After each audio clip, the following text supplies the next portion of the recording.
जर हवी तुम्हा सुंदर धरा हसरे गगन, ही सृष्टी घालते साद तुम्हा देते स्मरण, ही साद घालती झाडे कामध्ये थांबती वारे, हे पहा संपले पाणी मातीस दुखवले कोणी, ही जीवसृष्टी हा निसर्ग सुंदर मातीची पुण्याई, सांगती उद्याच्या पिढ्या मारे जपा जपा हिरवाई, थांबवू चला हे प्रदूषण लाभू दे जगा संजीवन, या करू जतन वातावरण रे चला जपू पर्यावरण, आपले पर्यावरण आपले पर्यावरण आपले पर्यावरण आपले पर्यावरण.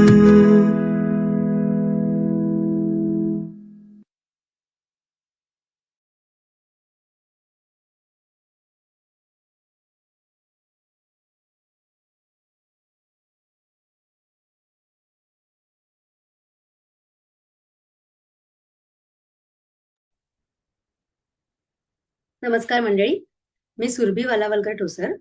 पर्यावरण दक्षता मंडळ आणि एन्व्हायरो विजिल या संस्थांच्या संयुक्त विद्यमाने सुरू करण्यात आलेल्या ऑनलाईन खुली पर्यावरण शाळा या उपक्रमामध्ये तुम्हा सर्वांचं मनपूर्वक स्वागत करते. आपण सर्व जाणता की पर्यावरण दक्षता मंडळ ही संस्था गेली 26 वर्ष पर्यावरण शिक्षण, संवर्धन आणि जनजागृतीमध्ये कार्यरत आहे. ठाण्यामध्ये आपल्या संस्थेची सुरुवात झाली, परंतु आता डोंबिवली, कल्याण, मुरबाड, टिटवाळा, मुंबई, नवी मुंबई यासारख्या सर्व भागांमध्ये आपण विविध प्रकल्प घेऊन संस्थेच्या मार्फत काम करत असतो. आजचं आपल्या सेशनची सुरुवात आपण एक श्रद्धांजली वाहून करणार आहोत. आपल्याला सर्वांना माहीतच आहे की ज्येष्ठ पर्यावरण तज्ज्ञ डॉक्टर माधव गाडगीळ सरांचं निधन झालं. तर त्यांना आपल्या पर्यावरण दक्षता मंडळ आणि एन्व्हायरो विजिल आणि सर्व पर्यावरण प्रेमींतर्फे भावपूर्ण श्रद्धांजली वाहून आपण आपल्या आजच्या सेशनची सुरुवात करूया. त्यांचं जाणं हे सर्व पर्यावरणाच्या जगतासाठी आणि पर्यावरण प्रेमींसाठी खूप मोठा लॉस आहे. त्यांचं कॉन्ट्रीब्युशन बऱ्याच विषयांमधलं आपल्या सर्वांना माहितीच आहे. इकॉलॉजी, एन्व्हायरमेंट, त्यानंतर पब्लिक पॉलिसीमध्ये त्यांचं भरपूर कॉन्ट्रीब्युशन होतं. त्यांना पुन्हा एकदा भावपूर्ण श्रद्धांजली वाहून आपण आपल्या आजच्या सेशनची सुरुवात करूया.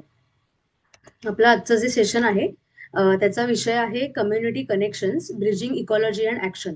आणि याविषयी आपल्या सोबत संवाद साधण्यासाठी आपल्यासोबत आज आहेत निखिल जांभळे सर. मी तुम्हाला थोडक्यात त्यांचा परिचय करून देते. त्यांनी बायोडायव्हर्सिटीमध्ये मास्टर्स केलेले आहे.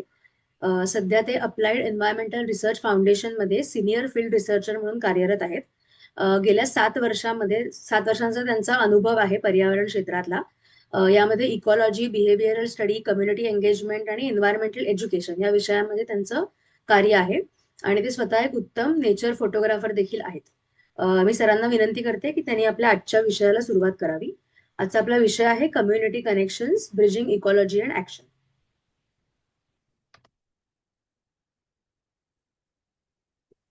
नमस्कार मॅडम, मी आता विषयाला आपण सुरुवात करूया.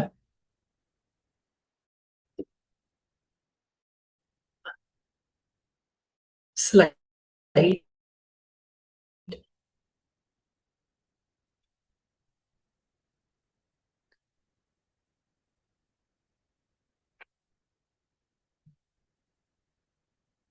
Screen share.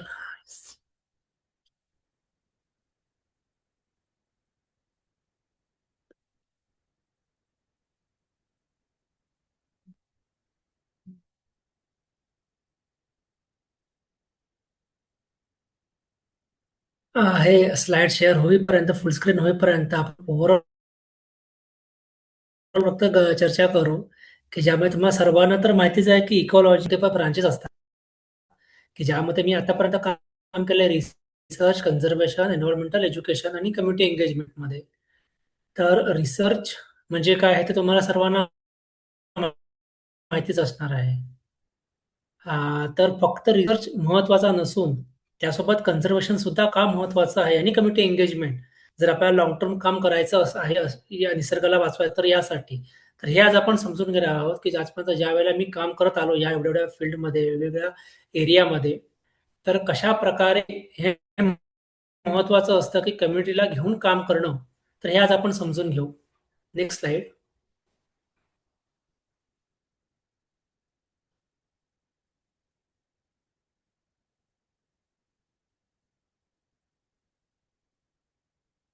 Next slide. हे तर पहिलं तर इंट्रोडक्शन. आजपर्यंत जसं मी आत्ता म्हटलं तुम्हाला की बोलता की रिसर्च किंवा वाईल्ड लाईफ हे जर आपण बघितलं तर वाईल्ड लाईफ पण अशा प्रकारे कितीतरी आपण मल्टिपल ब्रांचेस येऊ शकतो. एक तर आपण महत्वाचं असतं की रिसर्च का करणं महत्वाचं. त्याच वेळेला आपल्याला कळेल की आपण कुठल्या इकोसिस्टमला साठी काम करतोय. मग ती जंगल असेल, पाणी असेल, वाळवंट पहिलं कळून येतं की आपल्याला कुठल्या इकोसिस्टमसाठी काम करायचंय. नंतर आलं कन्झर्वेशन की ती इकोसिस्टम जी आपण काम करतोय, तर या इकोसिस्टमला आपण वाचवणं का महत्वाचं आहे? हे खूप महत्वाचं आहे. त्यानंतर साहजिकच कन्झर्वेशन आपण दुसऱ्या ठिकाणी जाऊन कधी कन्झर्वेशन होत नाही. जोपर्यंत तिथली माणसं आपल्यासोबत कनेक्ट होत नाहीत, आपण त्यांच्यापर्यंत जात नाही आणि त्यांच्याकडून काही इनिशिएटिव्ह होत नाही. त्यांच्या लोकल एन्व्हायर्नमेंटसाठी वाचवायला. तर त्यामुळे कम्युनिटी एंगेजमेंट हा एक खूप महत्त्वाचा फॅक्टर असतो आणि साहजिकच तुम्हाला माहिती आहे की सध्याची एकंदरीत पिढी बघता की एन्व्हायर्नमेंटल एज्युकेशन देणं का महत्वाचं आहे? नवीन जनरेशनला तर आपण पाठ्यपुस्तकामध्येच अजून जर आपण नाही, आत्ता जी आपण बघतोय परिस्थिती बदलते जेवढ्या स्पीडने, जर ती बदलायची असेल, ती थांबवायची असेल, तर आपल्याला आपल्या येणाऱ्या जनरेशनला खूप महत्वाचं आहे, की त्यांना पर्यावरण का महत्वाचं आहे, हे समजावून सांगणं. आणि त्यानंतर जर गोष्टी आहेत, की प्लॅनिंग असेल, त्यानंतर एक्झिक्युशन असेल, स्ट्रॅटेजीज असतील, हे सर्व गोष्टी येतात. नेक्स्ट.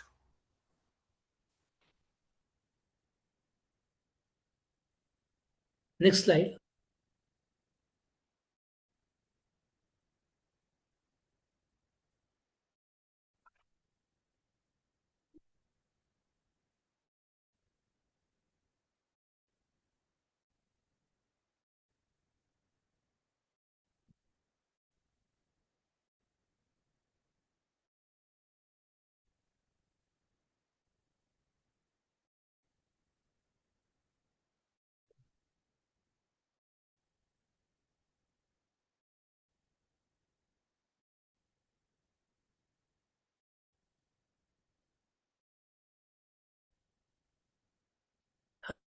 तर जसं मी याच्यामध्ये मेन्शन केलंय, की मी आत्तापर्यंत मॅडमने सांगितलं, की मी 7 ते 10 वर्ष झाले मी ह्या फील्डमध्ये काम करतो. तर माझं सर्वात जास्त काम आहे आऊलवरती मी मेळघाट टायगर रिझर्व्हमध्ये काम केलं होतं फॉरेस्ट ऑथॉरिटी. तुम्हा सर्वांना अभ्यास करणं यावर मी काम केलं होतं आणि त्या फॉरेस्ट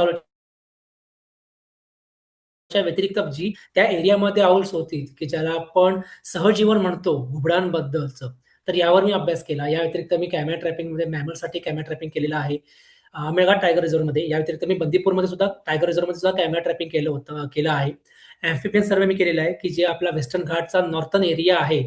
तर त्यामध्ये एम्फिबियन्स किंवा रेप्टाइल्स, हर्पेटोफाउना काय आहे, हे मी समजून घ्यायचा आपण अभ्यास केलेला आहे. या व्यतिरिक्त जे आपले कोळी, सर्वांना माहिती असतात कोळी, पण ते का महत्वाचे असतात पर्यावरणासाठी, आपल्या परिसंस्थेसाठी ह्याचा सुद्धा मी अभ्यास केला होता. तर ज्यामध्ये आम्ही दापोली, रत्नागिरी यामध्ये आम्ही अभ्यास केला. यानंतर माझं काम केलेलं आहे मी, की जसं मी कन्झर्वेशन यामध्ये कम्युनिटी एंगेजमेंट, त्यानंतर ज्या सेल्फ हेल्प ग्रुप जे असतात, त्यांना ट्रेनिंग देणं, की जेणेकरून तिकडच्या लोकल मेळघाटमधलं मी सांगतोय, की जे काम होतं त्यानंतर टी कोस्टर्स असतील किंवा एखादे फ्रिज मॅग्नेट असतील, तर ते कशाप्रकारे आपण बनवून हे सर्व तिकडच्या महिलांकडून बनवून घेऊन ते विकले पाहिजे. ह्यावर मी काम केलं होतं. त्यानंतर लोकल कम्युनिटीला किंवा आपल्या शाळेतल्या मुलांना पर्यावरण शिक्षणाचं मी काम केलेलं आहे. Next slide. जसं मी मगाशी सुरुवातीला बोललो, की रिसर्च महत्त्वाचा का असतो? तर सर्वात पहिली गोष्ट, की कन्झर्वेशन करायच्या अगोदर सर्वात पहिली पायरी येते, की रिसर्च. कारण रिसर्चमधूनच आपल्याला समजतं, की आपल्याला ज्यामध्ये काम करतोय, त्याचं उत्तम उदाहरण तुम्हाला सर्वांना माहिती असेल, ते एक म्हणजे आपले एम्फिबियन्स.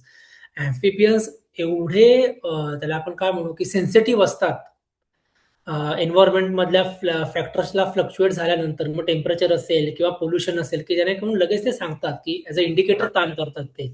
हे आपल्याला कधी कळतं की ज्यावेळेला आपण रिसर्च करतो त्यावेळेला. तसंच झालं की आपण रिसर्च करतो घुबड. घुबड सुद्धा आपण जर बघितलं तर बऱ्याच लोकांना घुबड बघितलेले असतात, माहिती आहे. पण घुबड सुद्धा असं इंडिकेटर म्हणून काम करतं. ती परिसंस्था जेवढी महत्वाची आहे किंवा ती परिसंस्था त्याचा फूड वेब ज्याला आपण म्हणतो ते बरोबर आहे का, सुरू आहे का, हे समजून घ्यायचं काम असेल तर ते घुबडांचा अभ्यास करून आपल्याला समजून येतं. त्यानंतर आपण ज्या ठिकाणी अभ्यास करतोय मग ती ज्याला आपण लोकल बायोडायव्हर्सिटी म्हणतो, तर ती आहे का व्यवस्थित? का त्यामध्ये सुद्धा डिग्रेडेशन व्हायला सुरुवात झालेली आहे?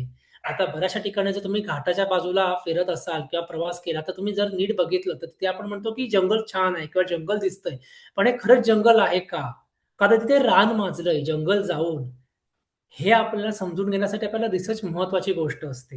हे साहजिकच रिसर्चमधून ज्यावेळेला आपण कळतो त्यावेळेला तिथल्या कल्चरल व्हॅल्यूज काय आहेत विथ इकॉनॉमिकल व्हॅल्यूज हे आपल्याला समजून येतं. नेक्स्ट.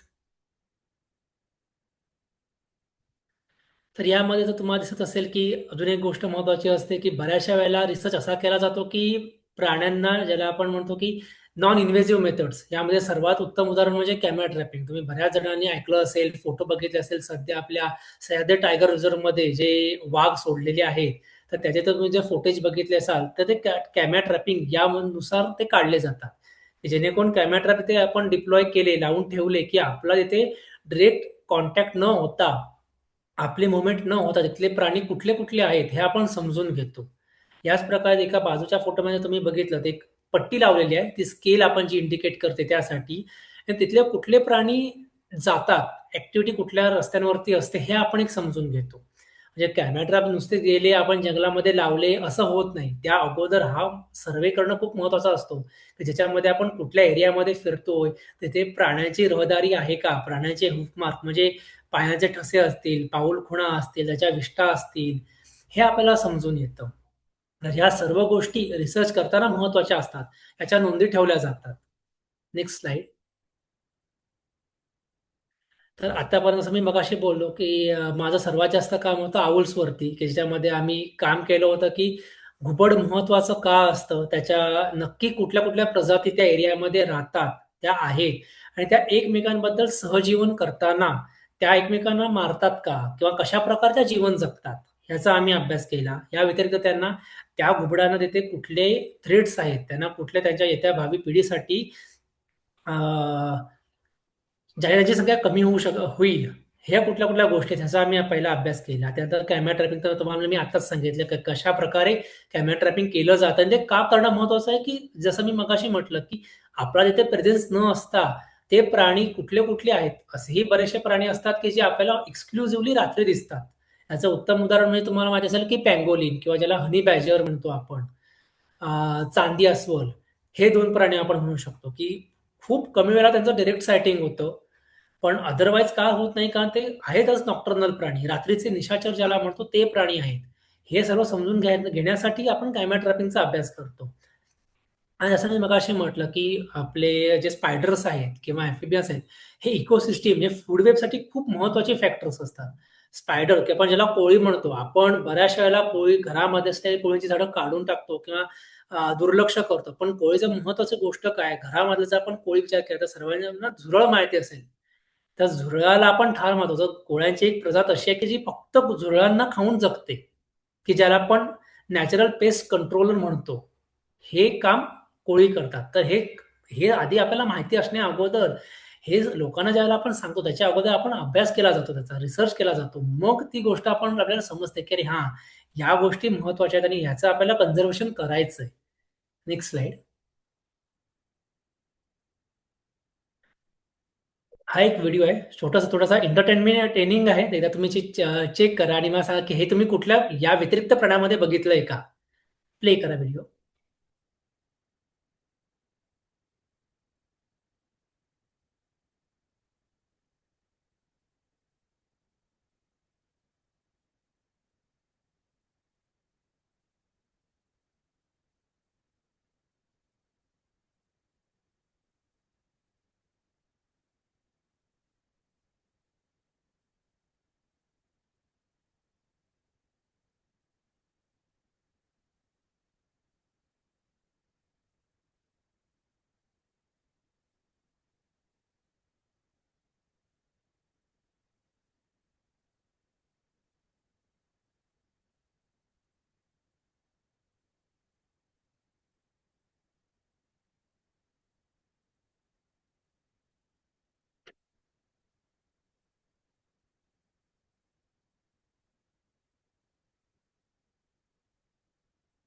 सर्वात महत्त्वाची गोष्ट आहे, की ज्यासाठी आपण जो आपला विषय आहे, की कम्युनिटी कनेक्शन्स. तर ही सर्वात महत्त्वाची गोष्ट असते, की वाईल्डलाईफ फील्डमध्ये, की आत्तापर्यंत मी काम केलं, जे आपण मी सांगितलं ते सर्व रिसर्च कसा केला जातो, ते महत्त्वाचं काय आहे या संदर्भात.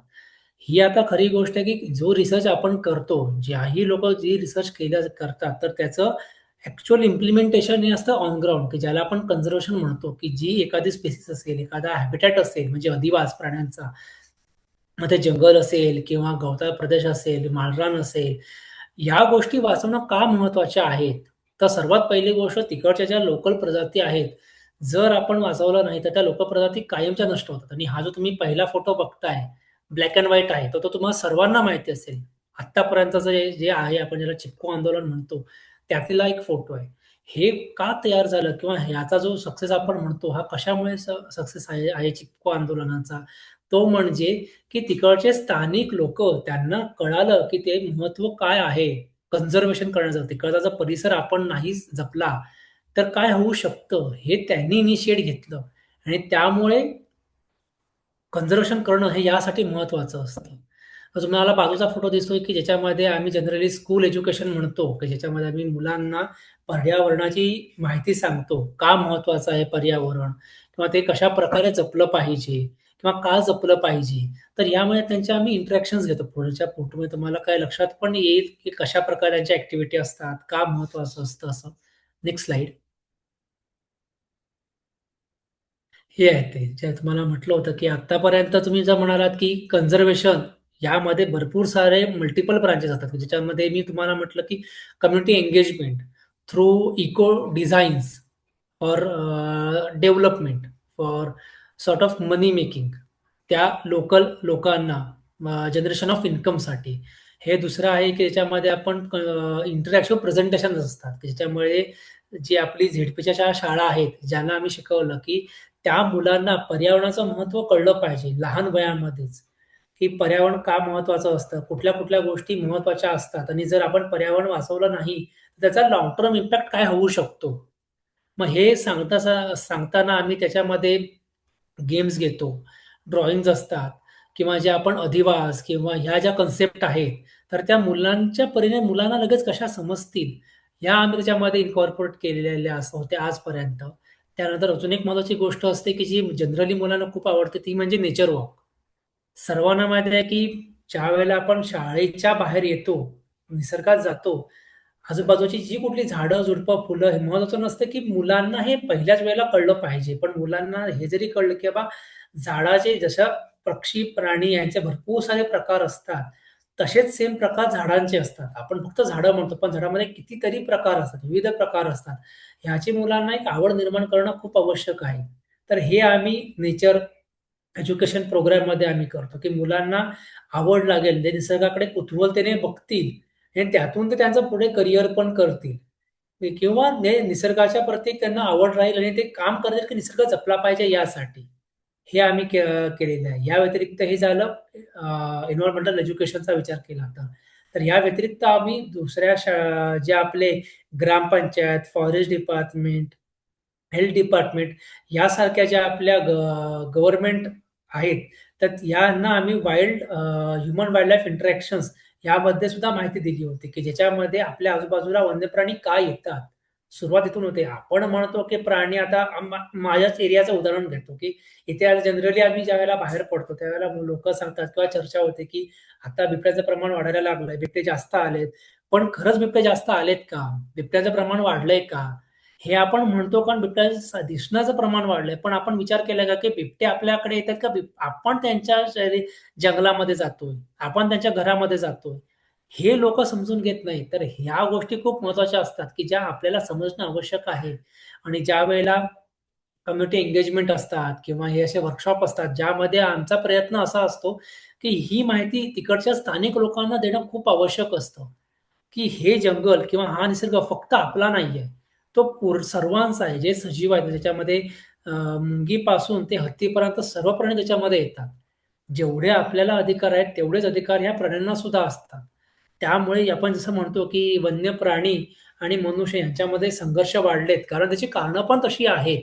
ही आपण समजून घेतली पाहिजेत.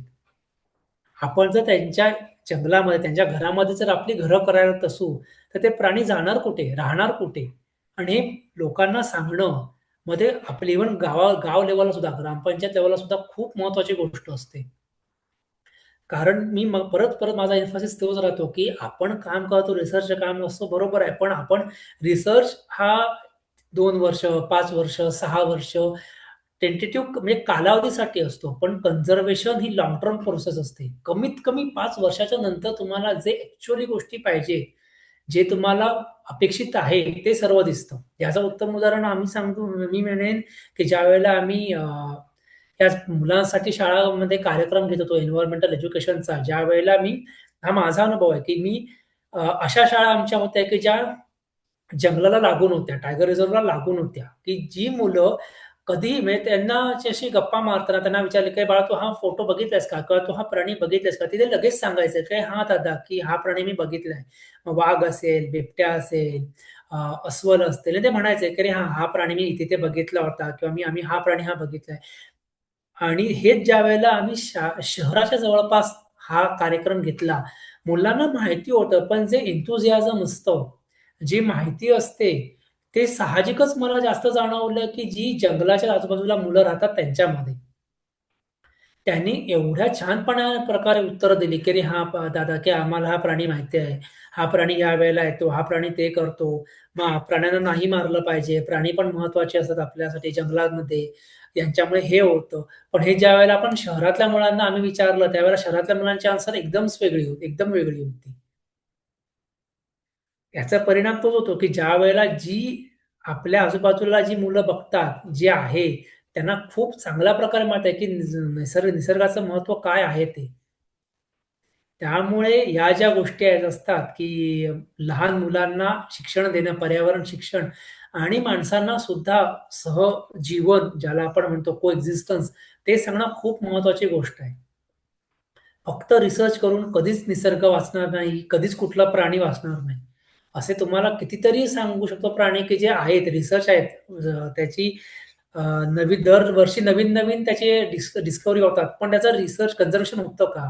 त्यांची आत्ता स्टेटस काय आहे? त्या प्राण्याला धोका आहे, धोका नाही आहे, हे माहिती आहे का? तर या गोष्टी खूप महत्त्वाच्या असतात. त्याच्यामुळे कन्झर्वेशन जर आपल्याला करायचंय, तर या गोष्टी खूप महत्त्वाच्या असतात. त्यानंतर अजून एक महत्त्वाची गोष्ट ती म्हणजे झुनोटिक डिसीज. याचा अर्थ होतो, की असे आजार, की जे वन्य प्राण्यांपासून मनुष्याला होतात. त्यामध्ये उत्तम उदाहरण सर्वांना माहिती आहे ते म्हणजे कोविड, कोरोना व्हायरस. तो प्राण्यांपासून आपल्याला झालेला आजार आहे.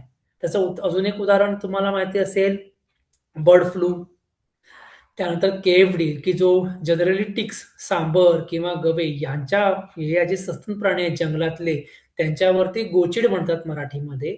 तर ते जे आहेत गोचीड हा जो आहे कीटक, तर त्याच्यामुळे हा आजार होतो मनुष्याला.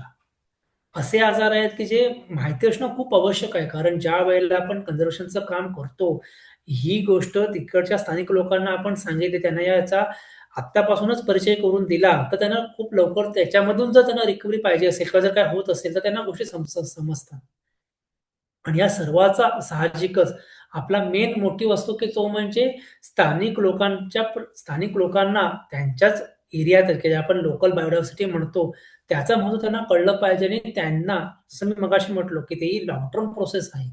1 वर्षामध्ये, 5 वर्षामध्ये हे कधीच होऊ शकत नाही. कमीत कमी 5 वर्ष त्यांचं परसेप्शन चेंज झालं पाहिजे.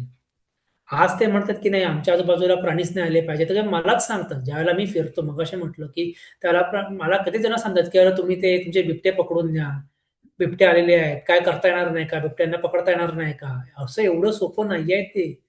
समजून घेतलं पाहिजे, की ह्या गोष्टी का घडतात?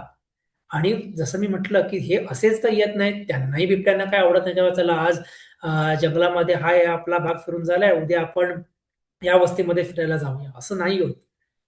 त्यामुळे तिकडच्या लोकांना असं सांगणं खूप महत्वाचं आहे, की या गोष्टी आपणही समजून घेतल्या पाहिजे आणि साहजिकच आहे, त्यांना आपण जे वन्य प्राण्यांचा जो एरिया आहे, पण त्याच प्रकारे आपल्यालाही माहिती पाहिजे, की ते प्राणी आपल्या आजूबाजूला आल्यानंतर आपण काय करणं अपेक्षित आहे.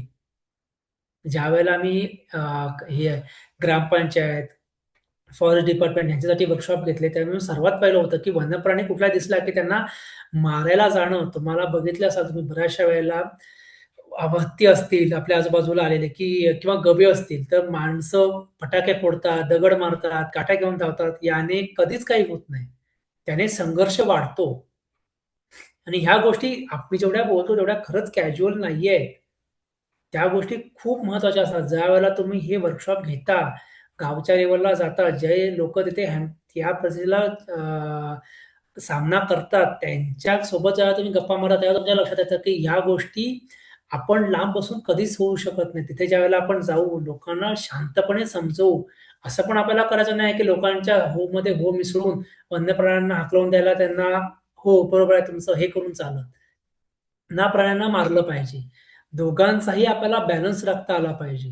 आपल्याला वन्यप्राणी सुद्धा महत्त्वाचे आहेत आणि आपल्याला मनुष्य हानी सुद्धा नाही झाली पाहिजे. या दोघांचाही आपल्याला समन्वय साधला पाहिजे. त्यामुळे ह्या गोष्टी खूप महत्त्वाच्या असतात. त्यांना जाऊन गाव पातळीला जाऊन त्यांना समजावून सांगणं, की हा प्राणी याचं हे महत्त्व आहे. आपल्याला या गोष्टी करायच्या आहेत. हे खूप महत्त्वाचं असतं. आणि हां, 100% मी परत-परत म्हणतो, की एका वर्षामध्ये ते होणार नाही. पण आपली तेवढी विलिंग पॉवर असेल, प्रत्येक वेळेला जाऊन कम्युनिटीला सांगण्याची, त्यांच्यासोबत चर्चा करायची, ते 100% या गोष्टी होतात. कारण आम्ही ज्यावेळेला आमचा अभ्यास केला पूर्ण, त्यावेळेला आम्हाला पॉझिटिव्ह त्याचे आउटकम्स मिळालेले आहेत. ज्यावेळेला आम्ही जातो त्यावेळेला लोकांना माहितीही नसायचं, की हे तर आता झूनोटिक डिसीजचं उदाहरण घेऊ. हे वन्य प्राण्यामुळे असणारे आजार असतील किंवा काय केलं पाहिजे. उत्तम उदाहरण सर्पदंश. साप जे येतात त्याचं सुद्धा. ज्यावेळेला आम्ही त्यांना सांगायचो, की सर्व साप विषारी नसतात. हेच फक्त 4 साप विषारी आहेत, की ज्याच्यामध्ये आपल्या सर्वांच्या माझ्यासाठी एक तर नाग, ज्याला आपण कोब्रा म्हणतो. दुसरं म्हणजे मण्यार, कॉमन क्रेट म्हणतो. 3 नंबरला म्हणजे फुरसं म्हणजे फुरसं म्हणजे सॉस्केल्ड वायपर आणि घोणस म्हणजे रसल्स वायपर. हे 4च साप विषारी आहेत. सरसकट सर्व साप विषारी नाहीत. हे त्यांना सांगावं लागतं. त्यांना फोटो दाखवावे लागतात. त्यांना समजून सांगावं लागतं. त्यावेळेला ते म्हणतात, की "हां, सर बरोबर बोलताय, की हा साप मी बघितला होता. मग ह्याचा अर्थ पुढच्या वेळेला मारणार नाहीत." असेही आम्हाला त्या आमच्या प्रेझेंटेशनच्या नंतर कॉल आलेत, की "अरे, सर आम्ही इथे आहोत. आम्हाला हा साप दिसला तर आम्ही काय करू? पकडायला कोण यावं? तुम्ही येऊ शकता का?" मग अशा वेळेला जे काही आमचे लोकल लेव्हलचे सर्पमित्र आहेत, त्यांचा आम्ही त्यांना कॉन्टॅक्ट करून देतो. आणि अशा प्रकारे वन्यप्राणी सुद्धा नाही मेले पाहिजे. त्यांचंही रक्षण झालं पाहिजे आणि यासोबत मनुष्यहानी न होता हे आपलं काम असतं. Next slide. जसं हे महत्वाचं काय आहे, तर पहिली गोष्ट की अ, या ज्या गोष्टी आहेत, तर ज्या लोकल कम्युनिटी आहेत, यांचा सपोर्ट आपल्याला खूप महत्त्वाचा असतो. जोपर्यंत लोकल सपोर्ट आपल्याला मिळत नाही, तोपर्यंत आपण कुठलीही गोष्ट करू शकत नाही.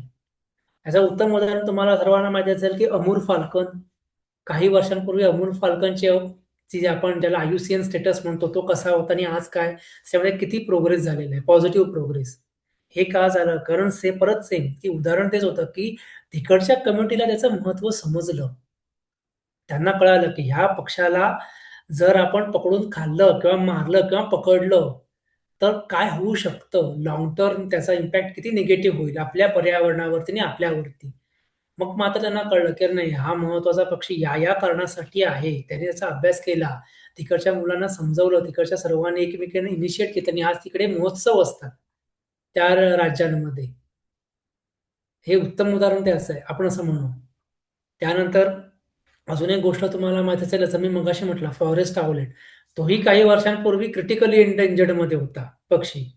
अतिसंकटग्रस्त. आता तो एंडेंजर्डमध्ये आलाय. का? कारण परत सेम, की त्याचं एकतर पॉप्युलेशन बऱ्याच ठिकाणी आहे. ते फक्त सेंट्रल इंडियन एरियामध्ये होता तो. त्याच्यामध्ये छत्तीसगड असेल, मध्य प्रदेश असेल, मेळघाटचा काही भाग असेल, की जो एम-पीला कनेक्टेड आहे मध्य प्रदेशला त्यामध्ये. पण आता त्याचं आपल्या वेस्टर्न घाट, पश्चिम घाटामध्ये सुद्धा तो काही ठिकाणी दिसायला लागलाय. तो नुसता दिसून चालत नाही. असेही आता तिकडचे आहेत माझे मित्र, की जे तिथे जाऊन त्यांच्यासोबत बर्ड टूर घेतात, की तो पक्षी कसा दिसतो, तो महत्त्वाचा काय आहे आणि त्याचं महत्त्व काय आहे हे समजून सांगतात. अशाच प्रकारे आपल्याला प्रत्येक प्राण्याला, की जो असं नाही, की जो आय-यू-सी-एनमध्ये आहे, की जो संकटग्रस्त प्रजातीमध्ये नोंदवला आहे, त्यासाठीच आपल्याला काम करायचं असं अजिबात नाहीये. असेही प्राणी, पक्षी आहेत, की जे संकटग्रस्तांमध्ये गेलेच नाही पाहिजेत, यासाठी आत्तापासून आपल्याला काम करणं खूप महत्त्वाचं आहे. आणि हेच करायचं असेल तर सर्वात पहिली गोष्ट आपल्याला आहे, आपल्याला लोकल सपोर्ट. कम्युनिटी, मग त्याच्यामध्ये जसं मी म्हटलं, की ग्रामपंचायत, गावातले लोकं असतील, स्थानिक सदस्य असतील, रहिवासी असतील आणि शाळेतली मुलं, प्रत्येकाच्या सपोर्टनेच आपल्याला हे काम करणं खूप महत्त्वाचं आहे. Next slide. हे तर बघितलं असाल तुम्ही कित्येक ठिकाणी झालेल्या गोष्टी आहेत, की जसं आपण म्हणतो, की निगेटिव्ह इम्पॅक्ट. पावसाळा सुरू झाला आपल्याकडे, की हे तर खूप चिन्ह दिसतात आपल्याला, की प्राणी मरून पडलेत, रोड ॲक्सिडेंट झालेत, रोड किल झालेली आहेत. हे नाही झालं पाहिजे. ह्याच्यामध्ये अजून एक आपण चांगलं करू शकतो, की जे जनरली झालेलं आहे, तर तुम्ही पश्चिम वेस्टर्न सेंट्रल इंडियामध्ये फिरलात तर, की ज्याला आपण सायन बोर्ड म्हणतो.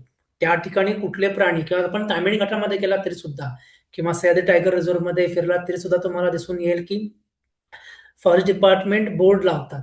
या ठिकाणी कोणते-कोणते प्राणी आहेत, स्पीड लिमिट केली पाहिजे. हे फक्त बोर्डवरती नाहीये. हे आपल्याला अनुकरण याचं करणं खूप आवश्यक आहे. जर मेन्शन केलंय, की टर्न असेल, रात्रीची वेळ आहे, तर 30-40चं स्पीड आहे, तर तो महत्त्वाचं यासाठी असतं आणि ह्याचा अभ्यास मी आमच्या या एरियामध्ये केला होता, कोकणाच्या भागामध्ये, की पावसाळा सुरू झाला, की एवढे सारे बेडकं मरतात रोड किलिंगमध्ये, की त्याला गणतीच नसते. कोणी किती ठिकाणी मी वे पॉइंट्स देणार, किती ठिकाणी मी डेटा भरणार. त्याच्यामध्ये भयानक असं मला एकदा सायटिंग झालं होतं, ते म्हणजे ज्याला आपण सिसिलियन म्हणतो. खूप कमी सायटिंग होतं या आमच्या भागामध्ये. तो मला रोडकिलमध्ये पहिल्यांदा प्राणी दिसला, की हे मी अजिबात अपेक्षित केलं नव्हतं. बेडूक, साप आहेत, पण सिसिलियन मरतो म्हणजे खरंच खूप आश्चर्याची गोष्ट आहे. सस्तन प्राण्यांमध्ये म्हणाला तर तुम्हाला ज्याला आपण सिवेट म्हणतो, कांडेचूर आपण लोकल स्थानिक भाषेमध्ये त्याचं नाव आहे किंवा जवाद्या म्हणतात, दुसरी त्याची प्रजाती. कितीतरी प्राणी मेलेले मिळाले. तर 2 दिवसापूर्वी मी ज्याला आपण गव्हाणी घुबड म्हणतो, बारनाऊल, पक्षीसुद्धा मेलेले दिसलेत. त्यामुळे ही आपली प्रत्येकाची रिस्पॉन्सिबिलिटी आहे, की ह्या गोष्टीचं महत्त्व समजून घेणं आणि आपल्याकडून एक-एक पाऊल त्यांच्यासाठी, त्यांच्या मदतीसाठी उचलणं. Next slide.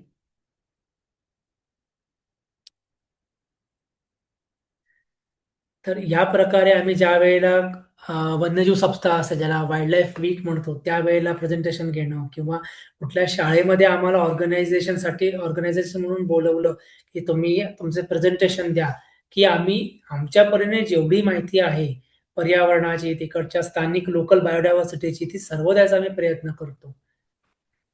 आपल्याला एकदम टेक्निकल नॉलेज मुलांना देण्याची अजिबात गरज नाही. एकदम बेसिकपासून जरी सुरुवात केली, त्यांच्या आजूबाजूच्या असणाऱ्या गोष्टींपासून त्यांना जरी आपण जागरूक केलं, त्यामध्ये बरेचसे असे शिक्षक सुद्धा असतात, की त्यांनाही बऱ्याच गोष्टी माहिती नसतात, की एक्झॅक्ट काय त्याचा अर्थ असतो. बऱ्याच वेळेला आम्ही त्याच्याशी चर्चा करताना मुलांकडे सुद्धा आम्हाला माहिती मिळते. त्यांची ऑब्झर्वेशन साहजिकच जसं मी मगाशी म्हणालो, की अशी मुलं आहेत, की ज्यांना ते उठल्या-उठल्याच ते त्यांच्या आजूबाजूला वन्य प्राणी बघतात. सकाळी उठले, कोणतरी त्यांच्या रात्रीला बिबट्या गेलेला आहे, त्याचे ठसे ते दिसतात. सकाळी उठले ते मुलं बाहेर शाळेला आले, त्यांच्या डोक्यावरूनच मलबार म्हणजे धनेशचे पक्षी उडत गेले. तेच आम्हाला सांगतात. ही ज्याला आपण म्हणतो, की टू डायरेक्शनल प्रोसेस आहे. त्यातली गोष्ट आहे, की असं नाही होत, की आमच्याकडूनच प्रत्येक माहिती त्यांना जाते. कडून सुद्धा आम्हाला बऱ्याच गोष्टी मिळतात. बरीच माहिती मिळते. तर ह्या गोष्टी आपण एकमेकांना समजावून सांगून, समजून घेऊन पर्यावरणासाठी सांगणं, इम्प्लिमेंट करणं हे खूप आवश्यक असतं. यामुळे हे जे एन्व्हायर्नमेंटल एज्युकेशनचे प्रोग्राम असतील, त्यानंतर जे ग्रामपंचायत, फॉरेस्ट डिपार्टमेंट, हेल्थ डिपार्टमेंट यांना आपण जर एखादे कुठले फंक्शनसाठी सांगत असू किंवा त्यांना कुठली माहिती देत असू, तर ते देणं खूप आवश्यक असतं. की त्यांच्याकडनं आपल्याकडनं त्या लोकांना माहिती मिळते पर्यावरणाची आणि त्यांच्याकडून सुद्धा नवीन एखादी नॉलेज असेल, एखादी नवीन किस्सा असेल, की जो आपल्याला माहिती नसेल, त्यांच्या लोकल एरियामध्ये झालेला, तो आपल्याला कळून येतो. Next slide. Thank you. कोणाला काही प्रश्न आहेत का?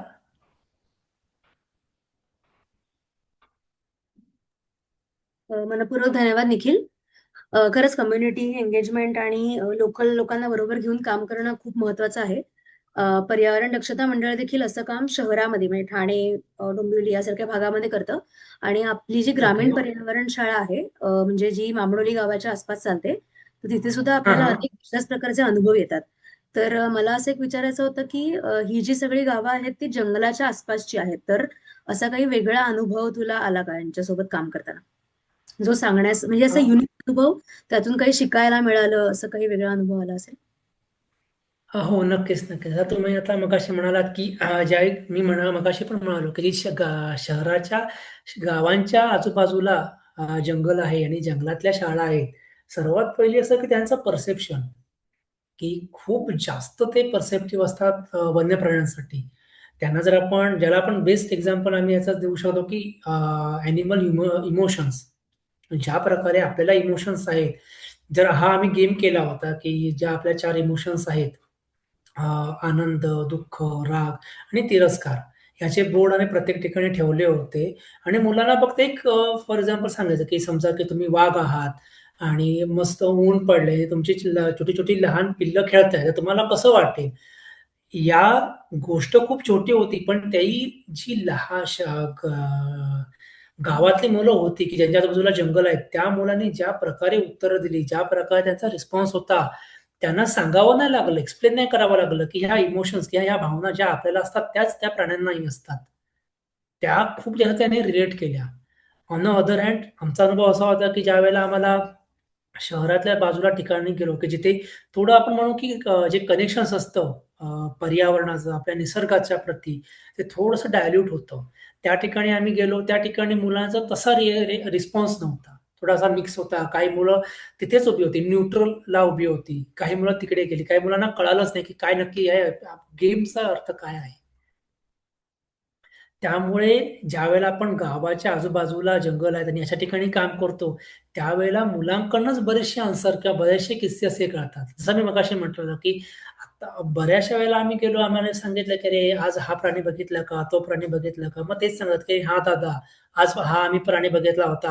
हा प्राणी आज ह्या बाजूला आला, इकडून तो तिकडे गेला." मग ते कसं ओळखलात तुम्ही? मग ते सांगतात, की "अरे, हां, दादा, त्याचे पाय असे-असे होते." मग बिबट्या असेल किंवा आपण ज्याला म्हणतो, की मार्जर कुळातला, कॅट फॅमिली, तर त्याला ते सांगतात, की दादा त्याला पुढे बोटं नसतात. बोटं नसतात म्हणजे त्यांना म्हणायचं असतं, की जे आपण नेल्स म्हणतो, ते नेल्स जसं कुत्र्याची फॅमिली, डॉग फॅमिलीला नेल्स असतात. ते नसतात. मग ते स्वतःहून सांगतात. त्यावेळेला मलाही पहिल्यांदा आश्चर्य वाटलं, की एवढं बारीक ऑब्झर्वेशन मुलांना आहे. साहजिकच असं होत नाही, की प्रत्येक लहान मुलाला एवढं समजतं. पण हे का महत्त्वाची गोष्ट आहे, की त्यांचे जे आई-वडील आहेत किंवा अशी लोकं, की जी आपल्याला म्हणू जंगलात राहिले, त्यांचं आयुष्य गेलंय. त्यांच्याकडनं ही जी माहिती आहे, ती दरवेळेला आज याला माहिती मिळाली. मग ती next generation to generation pass on होते. आणि ती माहिती अशा प्रकारे माहिती देत जाणं मुलांना खूप महत्त्वाची गोष्ट असते. येस, खरंय. अ, आपल्या पार्टिसिपंट्स पैकी कोणाला जर प्रश्न असतील, तर तुम्ही स्वतःला अनम्यूट करून विचारू शकता. नमस्कार सर. खूप नमस्कार. चांगलं सत्र झालं. थँक जसं यू. आता सुरभी म्हणाली, की पर्यावरण दक्षता मंडळ असं काम करतं. तर पर्यावरण दक्षता मंडळाच्या पर्यावरण शाळेच्या माध्यमातनं आम्ही शहरी आणि ग्रामीण या दोन्ही ठिकाणी विविध विषय घेतो पर्यावरणाचे आणि तिथे जाऊन शिकवतो. म्हणजे काहीसं हं, आता तुमचं सत्र ऐकताना साधर्म्य मला वाटून आलं, लक्षात आलं. पण तुम्ही गावातल्या शाळांसाठी काम करता, त्यामुळे तिथले प्राणी, पक्षी या सगळ्यांची ओळख त्या मुलांना असते. त्यामुळे त्यांच्याकडनं पण आपल्याला उत्तरं मिळतात, बरोबर? Correct, correct. हो, शहरामध्ये तसं काहीसं प्रमाण कमी आहे. ओके. बरोबर. जसं आता ठाणे शहर किंवा मुंबई शहर, ही 2 शहरं आपण बघितलात तर लागूनच अगदी मोठं संजय गांधी राष्ट्रीय नॅशनल पार्क आहे. ओके. आणि हां, आपण त्याच्यातच बरोबर. आपणच तेथे गेलेलो आहोत आणि आता मग काही समस्या आहेत वन्यजीवांच्या वगैरे तिथे आपल्याला त्या नकळतपणे त्या नॅचरली येतातच. पण हा हं, आपल्याला हं. नेहमी प्रॉब्लेम वाटत असतो. म्हणजे आता तुम्ही कम्युनिटी कनेक्शन म्हणून चांगली उदाहरणं दिलात तुमच्या सत्रामध्ये. पण जेव्हा हे आपण सांगत असतो इथे माहिती देत असतो, तेव्हा त्यांना तो वन्यजीव म्हणजे इथे क्वेश्चन मार्क येतो किंवा प्रॉब्लेम वाटतो. पण त्यांच्यासोबत जर का शहरातल्या मुलांपर्यंत आम्हाला हे सगळं पोहोचवायचं असेल, तर तुमच्या हं, हं. म्हणजे तुम्ही थोडं सांगू शकाल का, की अजून कसं कनेक्ट होऊ शकतो? आता तुम्ही ग्रामीण संदर्भामध्ये तिथे जाता, शिकवता, त्यांना ते माहीतच असतं. पण ह्यांना बरोबर. हां, हां. त्यातली माहिती तशीशी कमी असते. किंवा हम्म. त्याबद्दल एक आपुलकीपणा असतो ना, तो कदाचित नसतो असं म्हणा, किंवा त्यांनी ते बघितलेलंच नसतं. त्यांना ती बिबट्या किंवा एखादा वन्यजीव हा प्रॉब्लेमच म्हणून ते कन्सिडर करत असतात.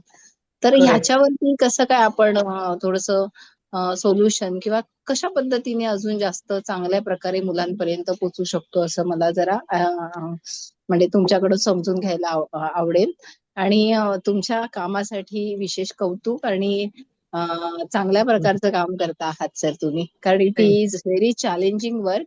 आणि येस. हे झालं पाहिजे अगदी सगळ्या ठिकाणी अशा पद्धतीने की मानव पण एक त्यातलाच भाग आहे. आपण पण एक सजीव आहोत आणि निसर्गाचाच भाग आहोत, हे लक्षात ठेवूनच आपण तशाबद्दल काम केलं पाहिजे.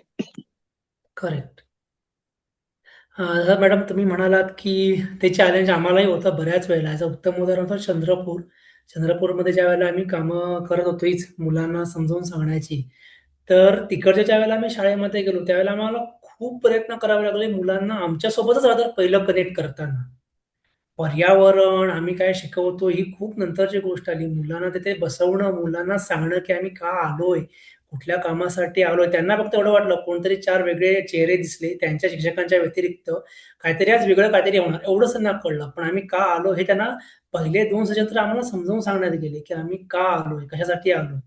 आणि त्यानंतर मात्र साहजिकच, की जसं तुम्ही म्हणालात, की ते खूप चॅलेंजिंग टास्क असतं. पण ज्या प्रकारे आपण इंटरॅक्टिव्ह सेशन्स म्हणू शकतो, त्याच्यामध्ये आपण कमी सांगता एखाद्याबद्दल चित्र दाखवायचं. त्याच्यावर त्यांना सांगायचं, की तुम्हीच सांगा, की हे काय आहे? काय असू शकतं? एक्सप्लेन करा. ही टर्मिनॉलॉजी.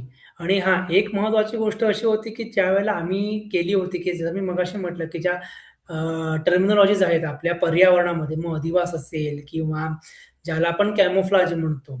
तर ह्या ज्या काही कन्सेप्ट असतात, त्या आम्ही त्यांना विचारल्या, की तुम्हीच सांगा, की हे तुम्हाला चित्रामध्ये काय दिसतंय का? हा प्राणी दिसतोय का?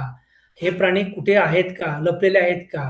आणि मग त्यांना रेफरन्स दिला, की साहजिकच एक ॲडव्हांटेज आम्हाला इथे जाणवलं कंपॅरेटिव्ह टू ग्रामीण भाग, कनेक्टिव्हिटी. सेलफोन कनेक्टिव्हिटी जास्त असल्यामुळे त्यांनी जसं तुम्ही म्हणालात, की त्यांचा जास्त कल हे आता सोशल मीडियावरती चांगल्या गोष्टी स्प्रेड होण्यापेक्षा वाईल्ड लाईफच्या निगेटिव्ह गोष्टी जास्त येतात. आज बिबट्याने या ठिकाणी या माणसाला मारलं, त्या ठिकाणी माणसाला मारलं. पण ह्या वेळेला बिबटे किती गेले किंवा त्यांचं किती प्रमाण झालं हे कोण सांगत नाही किंवा हे समजून येत नाही. तर त्यामुळे आम्ही पहिलं सांगितलं, की तुम्ही ज्यावेळेला बघता, तर आजूबाजूला बघा, की तुम्हाला कुठले प्राणी दिसतात, काय दिसतात, कसे दिसतात, हे सर्वात आम्ही प्रयत्न केला. त्यांच्या चित्रानुसार किंवा त्या प्रेझेंटेशनमध्येच सांगायचा. साहजिक मी परत म्हणतो, की एका दिवसात नाही झालं. आम्हाला कित्येक वेळेला जावं लागलं, समजावून सांगावं लागलं. त्यानंतरच त्या मुलांना आवड निर्माण झाली. प्रेझेंटेशन असतील किंवा अजून एक आम्हाला ॲडव्हांटेज म्हणून होऊ शकला, की चंद्रपूर जरी असलं शहराच्या म्हणजे शहरामध्ये तरी पण आजूबाजूला थोडी बहुत झाडं होती, पर्यावरण होतं. त्यामुळे आम्ही मुलांच्या नेचर वॉक घेणं, त्यांना तिथे सांगणं, की आपण आता जे आतमध्ये शिकलोय ते का महत्वाचं आहे आणि का करणं भाग आहे, हे आम्हाला जाणवून आलं. पण सध्या सर्वात चॅलेंजिंग टास्क आम्हाला जाणवला, की तोच की सेलफोन्स कनेक्टिव्हिटी असल्यामुळे, की मुलांना ती गोष्ट पॉझिटिव्हपेक्षा जास्त लगेच ती निगेटिव्ह, न्यूट्रलला पण ते नसतात. निगेटिव्हकडेच त्यांचं जरा जास्त कल असतो. ओके. Thank you. याला जोडून अजून एक प्रश्न विचारावासा वाटतो, की जेव्हा आपण वाईल्डलाईफ सोबत काम करतो किंवा लोकांमध्ये आपण त्यांच्याबद्दल अवेअरनेस करतो, तेव्हा असंही काही ठिकाणी निदर्शनास येतं, की फॉरेस्ट डिपार्टमेंट आणि लोकल कम्युनिटी ह्यांच्यामध्ये काही वेळा कॉन्फ्लिक्ट असते. तर अशी कॉन्फ्लिक्ट मला हं. कोयना आणि चांदोली विभागामध्ये आढळली होती. तर हं, अशी हं. कॉन्फ्लिक्ट तुला ज्या एरियामध्ये तू काम केलंस तिथे काही आढळलं का? की फॉरेस्ट डिपार्टमेंट बद्दल त्यांच्या मनामध्ये काही लोकल कम्युनिटीच्या मनामध्ये असं? हां, हां. ते खरं उत्तर जे म्हणाले ते हो, की सर्वच ठिकाणी अशा गोष्टी आहेत, की फॉरेस्ट डिपार्टमेंट आणि लोकल कम्युनिटी यांच्यामध्ये थोडीशी तफावत असतेच, की जनरली त्या गोष्टी एकमेकांना परस्पर पूरक नसतात. कधी फॉरेस्ट डिपार्टमेंट एखादी गोष्ट याचं परत परसेप्शन माणसाची किंवा आपण स्थानिक लोकांचे परसेप्शन इव्हन इथे पण तेच आहे कोकणाच्या भागामध्ये. त्यांचं परसेप्शन असं आहे, की हे प्राणी तुमचे आहेत. जंगलातले प्राणी हे आमचे नाहीत. मग गव्याने आला, सांबराने आले, डुक्कर आले, शेत खाल्लं, तुमचे जंगली प्राणी येतात, तुम्ही त्याला धरून जा, तुम्ही त्याला जंगलात कुठेही सोडा, त्याच्याशी आम्हाला देणं घेणं काय नाही, पण तुमचे प्राणी आमच्या आमच्या शेतात नाही आले पाहिजे. त्यानंतर कुत्रे, त्यानंतर मांजरं खाल्ली बिबट्याने किंवा नेली, तर तेच म्हणतात की तुमचे बिबटे आले, खाऊन गेले प्राणी. त्यांना सांगावं लागतं की हे प्राणी आमचे म्हणजे फॉरेस्ट डिपार्टमेंट किंवा आम्ही संस्था यांचे नाही आहेत विकत घेतलेले. हे प्राणी आपल्या जंगलातले आहेत. ते का येतात? त्यांना समजावून सांगावं लागतं. त्यांना ते कळतं साहजिकच. असं नाही होत की त्यांना ते लक्षात येत नाही लोकांना. पण ते लगेच ॲग्री होत नाहीत की नाही तुम्ही बरोबर बोलताय. सर्व ठिकाणी हा प्रॉब्लेम आहे. इव्हन मेळघाटमध्ये सुद्धा आम्हाला दिसला. सह्याद्री टायगर रिझर्व्ह जसं तू म्हणालीस, की कोयना, चांदोली या भागामध्ये पण होता. त्यानंतर बंदीपूर साईडला पण आहे. जिथे-जिथे लोकल कम्युनिटी आणि फॉरेस्ट डिपार्टमेंट जनरली 100% त्यांचं कोरिलेशन कधीच चांगलं नसतं. वर-खाली असतंच असतं. ज्यावेळेला आपण स्थानिक लोकांना समजवू, त्याच वेळेला ते सपोर्ट करतात फॉरेस्ट डिपार्टमेंटला. आणि साहजिकच फॉरेस्ट डिपार्टमेंट पण भरपूर मदत करतं किंवा त्यांच्या पॉझिटिव्ह वेने कराने घ्यायचा प्रयत्न करतं. पण दरवेळेला तशाच गोष्टी होतात का? तर त्या नाही. येस, दोन्ही कम्युनिटीज आपल्या बाजूने प्रयत्न करत असतात. शेवटी त्यांचं मेन हेच असतं की वाईल्ड लाईफ कन्झर्वेशन झालं पाहिजे. रोड किल बद्दल एक प्रश्न आहे, पण त्याआधी पार्टिसिपंट मध्ये कोणाला जर काही प्रश्न असेल तर त्यांनी विचारू शकता.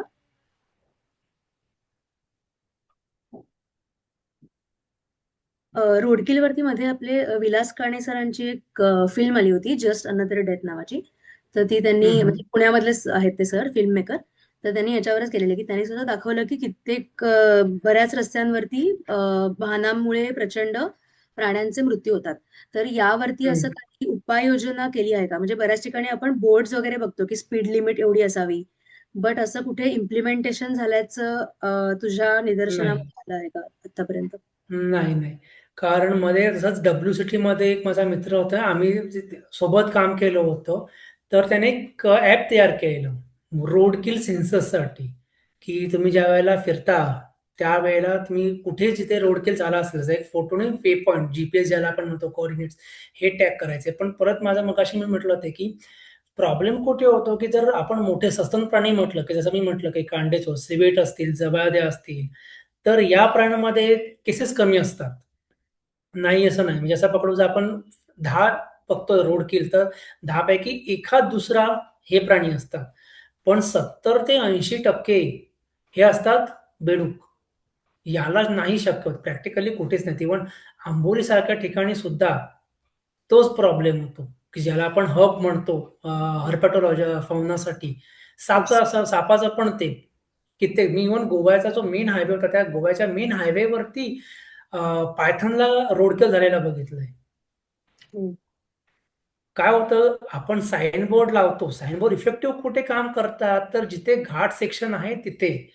पण अनफॉर्च्युनेटली आता अशी अवस्था झालेली आहे, की रस्ता रुंदीकरण किंवा हा तर खरा एक खूप वेगळाच टॉपिक आहे. ह्याच्यावरती पण आपण करू शकतो, की इन्फ्रास्ट्रक्चरच्या नावाखाली जे काय रस्त्याची वाढवायचं प्रमाण चाललंय, घाट राहिलेच नाहीत. प्राणी क्रॉस करणार कुठे? आधी काय व्हायचं? आधी रस्त्याचा असायचा 7 मीटर, 5 मीटर कंपॅरेटिव्ह टू आता रस्त्याची लांबीच वाढते 10-10 मीटर.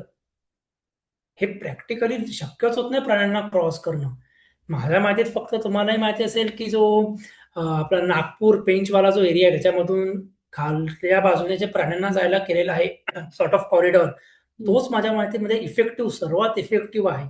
बाकी सर्व ठिकाणी आहेत, पण केसेस खूप होतात आणि पावसाळा आला म्हणजे असं म्हणू आपण जून ते ऑलमोस्ट नोव्हेंबरपर्यंत जे काही रोड किल असतात त्याचं प्रमाण खूप जास्त असतं, खूप जास्त.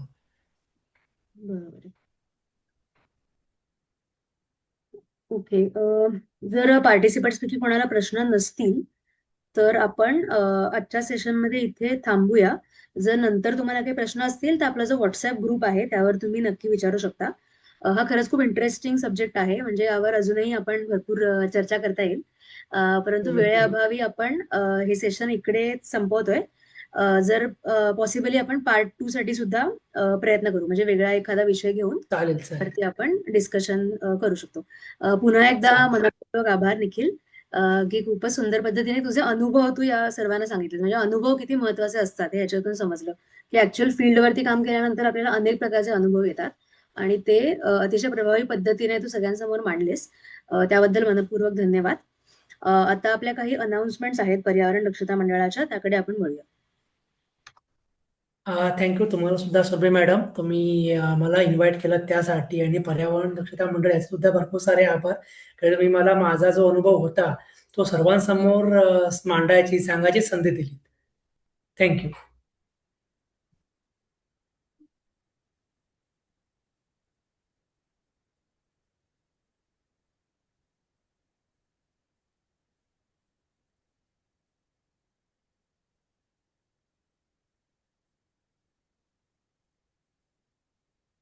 पर्यावरण दक्षता मंडळाचं जे ग्रीन लव्हर्स क्लब आहे त्यांच्या अंडर आपण नंदनवन सुंदर घरगुती बाग स्पर्धा घेतो. तर त्याची जी शेवटची तारीख आहे नोंदणीची ती 10 जानेवारी आहे. तर ज्यांच्या घरामध्ये बाल्कनीमध्ये गच्चीवर त्यांनी झाडं लावलेली आहेत त्यांनी नक्कीच या स्पर्धेमध्ये सहभागी होऊ शकता. तर खाली दिलेल्या क्रमांकावरती तुम्ही संपर्क साधावा आणि या स्पर्धेमध्ये नक्की सहभागी व्हावं.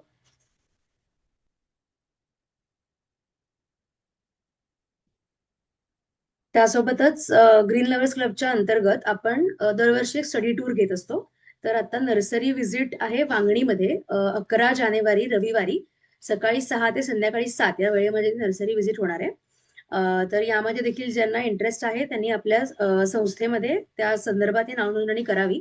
हे सर्व पोस्टर्स आपण ग्रुपवरती पोस्ट करणार आहोत जेणेकरून तुम्हाला कॉन्टॅक्ट डिटेल्स त्याबद्दलचे मिळतील. त्यानंतर आपण एक नेचर ट्रेल भटकंती या प्रकल्पाच्या अंतर्गत आपण नेचर ट्रेल घेत असतो.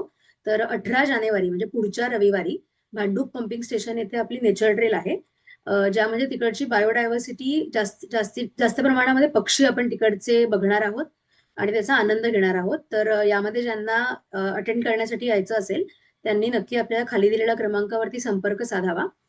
यासोबतच अजून एक आवाहन असं आहे की माझा तलाव हा एक प्रकल्प आपल्या संस्थेने सुरू केला आहे. त्याच्या अंतर्गत ठाण्यामधले जेवढे तलाव आहेत त्या तलावांवर आपण जाऊन पक्षी गणना करणार आहोत. तर यासाठी सुद्धा जे इंटरेस्टेड असतील त्यांनी आम्हाला संपर्क साधावा. आपण शक्यतो विकेंड्सला सकाळी जाऊन ही पक्षी गणना करणार आहोत. त्याचं टाइम टेबल देखील आपण लवकरच प्रसिद्ध करू आणि त्याचे वेगळा व्हॉट्सअप ग्रुप तयार केला जाईल. तर यामध्ये ज्यांना इंटरेस्ट आहे त्यांनी यासाठी नावनोंदणी करावी. त्यासोबतच अजून एक महत्वाची अनाउन्समेंट आहे की आत्ताच काल आपली माझा तलाव परिषद पार पडली. येत्या 2 फेब्रुवारीला आपली वेटलँड डे ची कॉन्फरन्स आहे, म्हणजे पाणथळ भूमी दिनाची कॉन्फरन्स. त्याची थीम अशी आहे की वेटलँड्स फॉर सस्टेनेबल सिटीज, आणि याच्या अंतर्गत आपण विविध पेपर प्रेझेंटेशन, पोस्टर प्रेझेंटेशन आणि विविध स्पर्धा देखील घेण्यात आलेल्या आहेत.